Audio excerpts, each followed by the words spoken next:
Muito obrigada, presidente. Cumprimento todos os senadores, senadoras presentes, todos os demais, os alunos, representantes dos alunos, dos professores, representantes do Grupo Galileu e da Sociedade Universitária Gama Filho. E, bom, muito já foi dito sobre o contexto da crise, eu não vou repetir aqui, sobre as questões enfrentadas, acho que já foi bastante detalhado, todo mundo conhece. Eu acho que o que minha fala pode contribuir é explicitar e contextualizar quais foram a atuação do MEC, quais foram as ações tomadas pelo MEC ao longo dessa crise e explicar o porquê de cada decisão, de cada passo tomado até o momento, quais foram os passos tomados, quais podem ser os próximos passos a serem tomados, né? Apenas como um preâmbulo, né, a crise enfrentada tanto pela Gama Filho quanto pelo Centro Universitário da cidade é uma crise que remonta, né, o início dos anos, não é uma crise nova, né, é uma crise inclusive enfrentada por outras instituições de ensino privada, em parte pela mudança de cenário mesmo do ensino, né, superior privado, pela expansão, pela abertura de novas instituições, pela competição acirrada, né, e pela entrada de grandes grupos econômicos. Essa crise foi vivida e vem sendo vivida por várias instituições de ensino privadas, né? Não é à toa que o ano passado o governo lançou um programa de reestruturação das instituições de ensino, o PROIES, né? Foi um programa que, no momento, foi detectado naquela época que 23% das instituições de ensino privada enfrentavam uma situação econômico-financeira grave, né? O governo se mobilizou para lançar esse programa. Esse contexto atingiu a Gama Filho e a universidade, né? Tanto que o próprio representante aqui da Sociedade Universitária Gama Filho reconhece que as dívidas vinham de décadas aí, né? E não foram originadas pela transferência de mantença, são anteriores, né?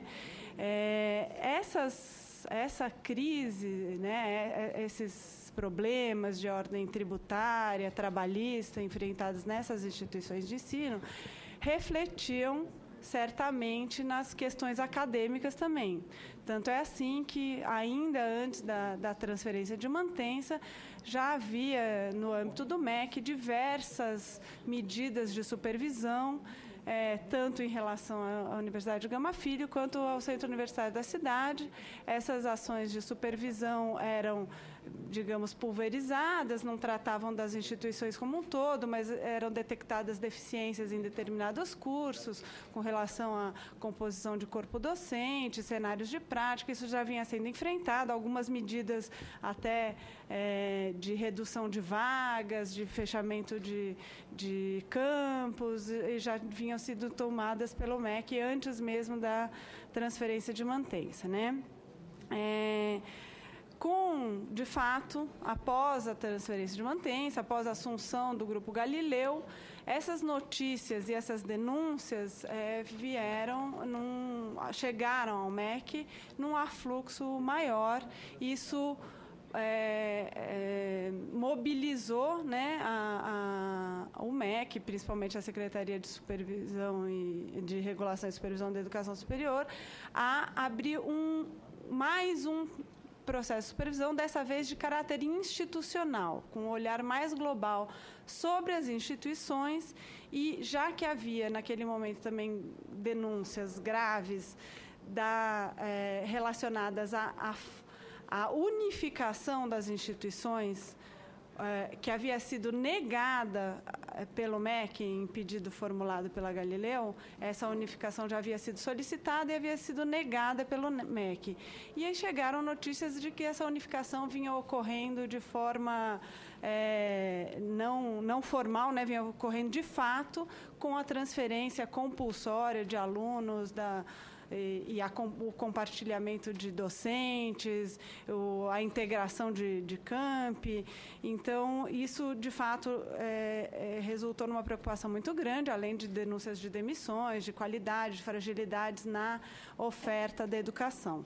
Então, em 2011, foi aberto um processo que é esse, digamos que é o processo hoje que abriga toda a questão da crise vivida nas duas instituições, que é um processo, então, que apura a gestão e administração do Grupo Galileu e o reflexo disso nas duas instituições, principalmente, né, na questão acadêmica das duas instituições.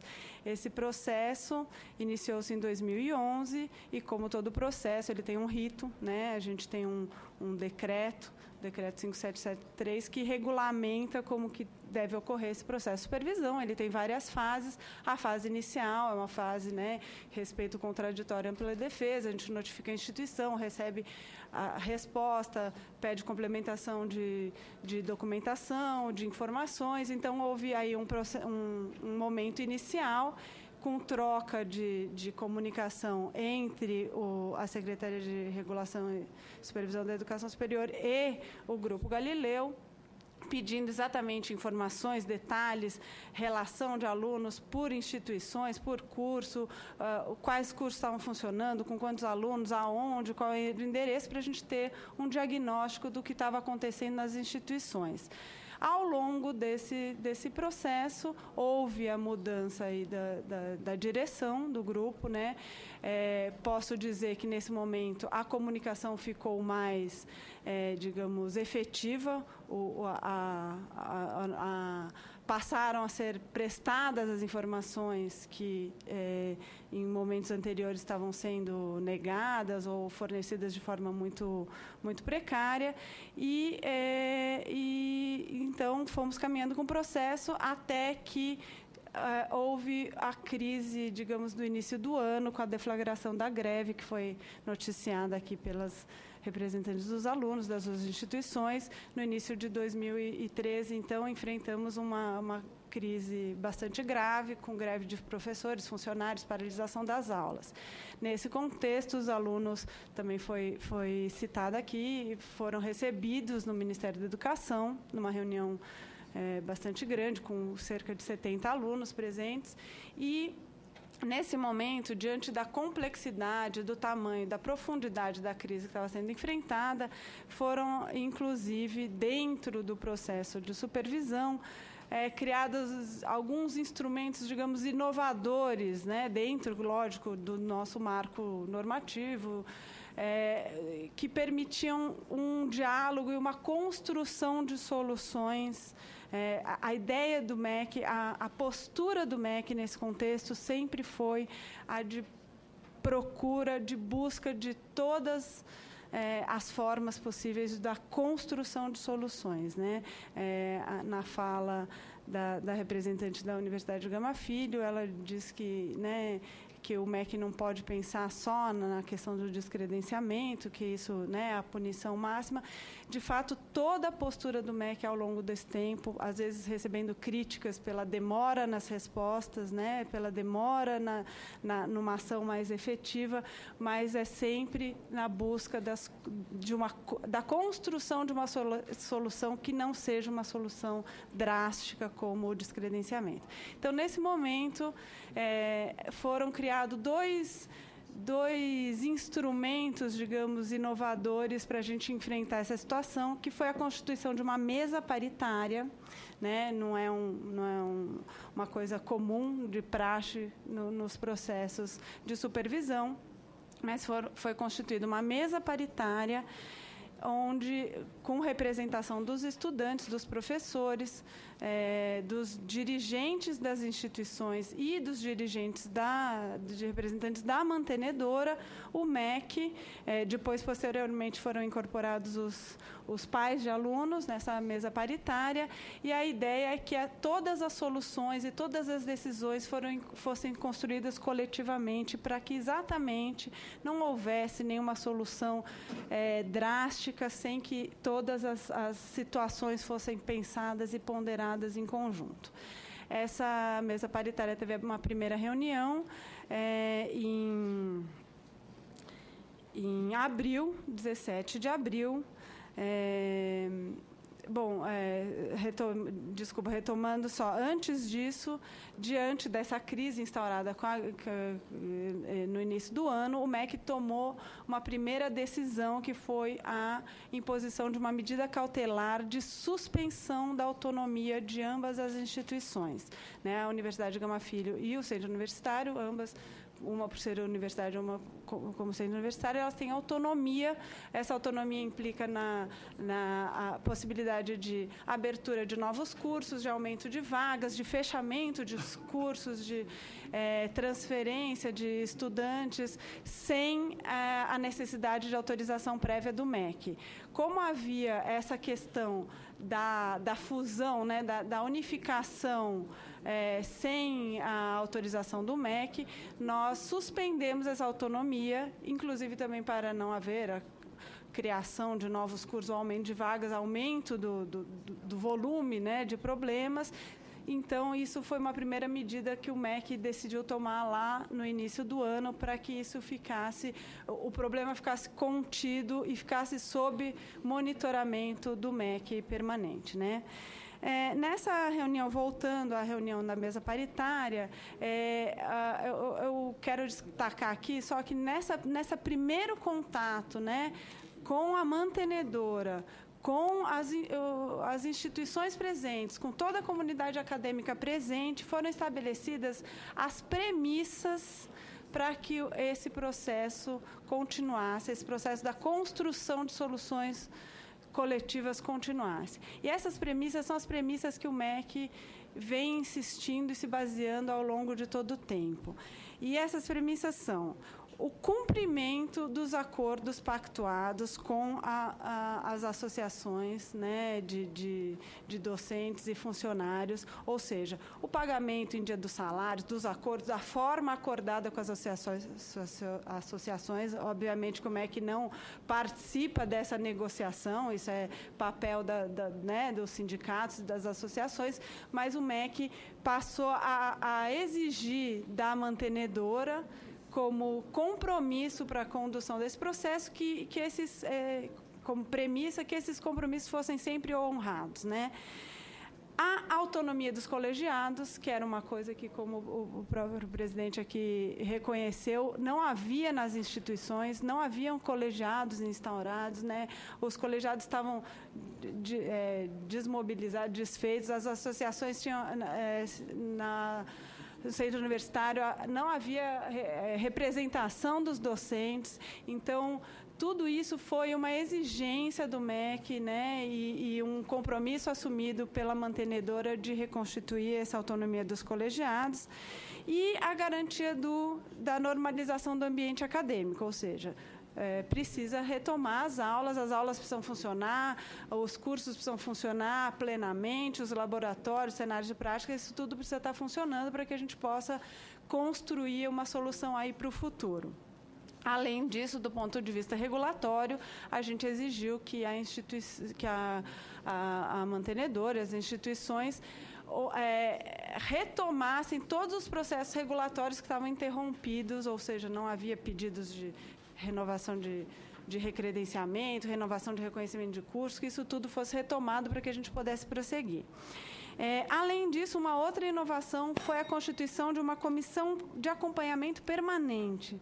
Se o presidente se permitir, só um breve retrato aqui do que a gente enfrenta. Nós temos cerca de 2.000 instituições de ensino e 30.000 cursos superiores, né? eu tenho na minha diretoria de supervisão não mais do que 10 técnicos dedicados a tocar esses processos né, de supervisão. Então, a constituição de uma comissão permanente de acompanhamento é um retrato da dedicação e da preocupação do Ministério da Educação, das séries em especial, com essa situação vivida pelas duas instituições de ensino.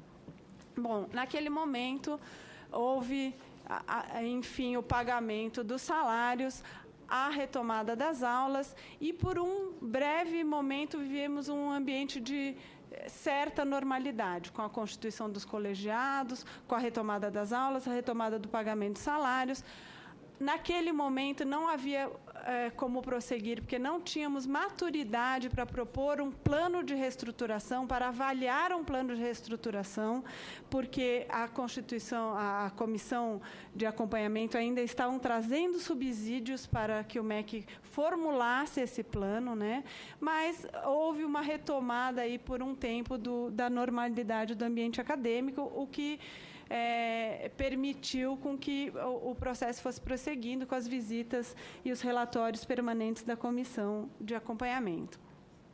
Todavia, né, infelizmente, vivemos novamente, no meio do ano, uma nova situação de crise, com novos atrasos no pagamento dos salários dos professores e funcionários, o que culminou com a ocupação da reitoria. Também é uma situação que eu não vou me prolongar, porque todo mundo conhece a situação. Foi uma crise muito grave, uma crise de credibilidade muito grande, porque vários acordos, várias promessas de pagamento foram descumpridas pela mantenedora. Isso foi criando uma situação bastante desconfortável para todos, inclusive, né, na condução do processo, o que levou o MEC novamente a ter que tomar uma atitude bastante incisiva aí, que foi a suspensão dos ingressos. Por quê? Porque havia um vestibular marcado em ambas as instituições e nós não poderíamos permitir que novos estudantes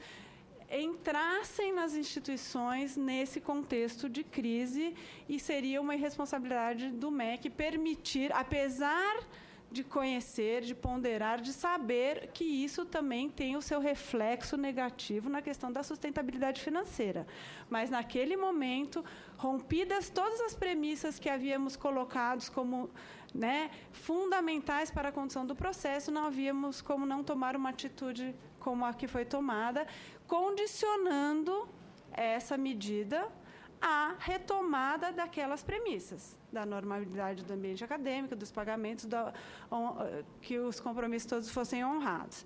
Bom, essa crise do meio do ano se prolongou, como todos conhecem, até poucos dias atrás, quando foram pagos os salários, 2 pagamentos de salários, né, os atrasados foram pagos no final de setembro, e agora o salário do mês corrente foi pago no dia 4 de outubro. Então, hoje temos novamente recuperada aquelas premissas instituídas lá no começo. As aulas voltaram a funcionar, a universidade, a greve foi encerrada, e, além disso, ao longo dessa crise, com o MEC solicitando e o Grupo Galileu comparecendo ao MEC para levar as garantias de que teria condições de aportar recursos para a superação da crise e reestruturação das duas instituições.